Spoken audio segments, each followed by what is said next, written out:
Good morning sir. நம்ம தான் 10th 12th படிக்கும்போது ரிசல்ட் வந்துருச்சுனாலே நம்ம போய் அந்த ரிசல்ட் பார்க்கறதுக்கு முன்னாடி நம்மளுக்கு ஒரு 10லேருந்து 20 காலம் வந்துடும். தம்பி உங்கள் வீட்டில் பையன் பாஸ் ஆகிட்டானப்பா, எவ்வளோப்பா மார்க் எடுத்திருக்கான், அடுத்து என்ன பாஸ் ஆக போகிறீங்க அப்படின்ட்டு.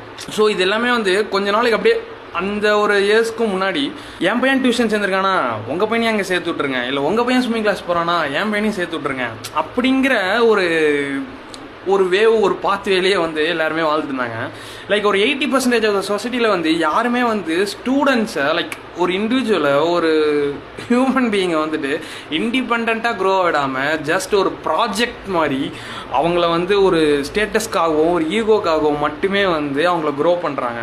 ஸோ அது வந்து எங்கே அவனை ஹிட் ஆகுது அப்படின்னா, ஒரு காலேஜில் பிஇ எம்பிபிஎஸ் அப்படிங்கிறத தாண்டி நீ இன்ஜினியர் யாரு டாக்டர் யாரு அப்படிங்கிறத தாண்டி இப்போ ஏதோ பரவாயில்ல கவர்மெண்ட் எக்ஸாமு இந்த ஐஏஎஸ் டிஎஸ்பி அப்படிலாம் ஆகுங்க அப்படின்னு சொல்லி நிறைய மோட்டிவேஷன் வர ஆரம்பிச்சிருச்சு. ஆனால் அதை தாண்டி அவனுக்கு பிடிச்ச விஷயத்தில் கேமர் அப்படிங்கிறதுக்கும் ஒரு பெரிய ஒரு அழகான ஒரு ரோல் இருக்குது, டிசைனர் அப்படிங்கிறதுக்கும் ஒரு அழகான ஒரு ரோல் இருக்குது.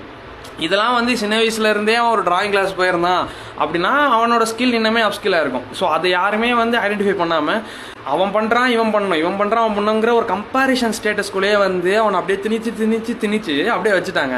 ஸோ அதெல்லாம் வந்து அவனை ஒரு ஆஃப்டர் காலேஜ் அப்போ எங்கே ஹிட் ஆகுது அப்படின்னா, வேலைக்கு போகும்போது எக்ஸ்பீரியன்ஸ்னு கேட்கும்போது அவன் காலேஜில் தான் ஐடென்டிஃபை பண்ணுறான், எனக்கு இதுதான் இருக்குது, இதெல்லாம் வச்சு நான் இனிமேல் சர்வே பண்ணணும். அப்போ போய் நான் சொல்லும் போது மட்டும்தான் லைக் அவனை சுற்றி இருக்க பேரண்ட்ஸாக இருக்கட்டும் இல்லை வந்து பக்கத்து இருக்காரனாக இருக்கட்டும் எவனுமே வந்து கேட்க போகிறதில்ல. பேரண்ட்ஸ் மட்டுமே சரி ஓகேப்பா இப்போ போய் பண்ணு அப்படின்னு சொல்லணும். நம்மளும் சின்ன வயசில் நடந்ததை வந்து லைக் டோட்டலாக மறந்துடுறோம். ஆனால் நமக்கு இப்படி ஆனது இப்போவுமே இப்படி ஆகுதான்னு கேட்டால் கண்டிப்பாக ஆகுது.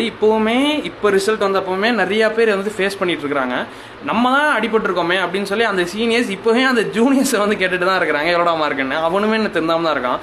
ஸோ யாருமே வந்து அவனோட ஒரு பாத்வேயை வந்து லைக் நம்பர்ஸ் இங்கே முக்கியம் இல்லை நான் சொல்ல, நம்பர்ஸ் முக்கியம் தான்.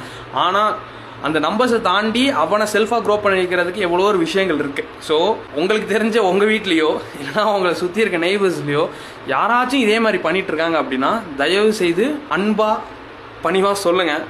இதை தாண்டி இந்த உலகத்தில் அவனோட தனித்திறமைகளை வச்சு எவ்வளவோ அழகாக வாழலாம், வாழ்கிறத தாண்டி அவன் வெற்றியே அடையலாம்.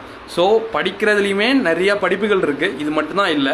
அதை தயவுசெய்து சொல்லுங்கள், தயவுசெய்து புரிய வைங்க. இன்னமே இந்த சொசைட்டி இப்படி இருந்துச்சுன்னா வந்து அடுத்து வர ஃபியூச்சர்ஸுமே வந்து ரொம்ப கஷ்டப்படுவாங்க. ஸோ இன்றைக்கி நல்லா இல்லைனாலும் நாளைக்கு நல்லா இருக்கட்டும். தேங்க்யூ.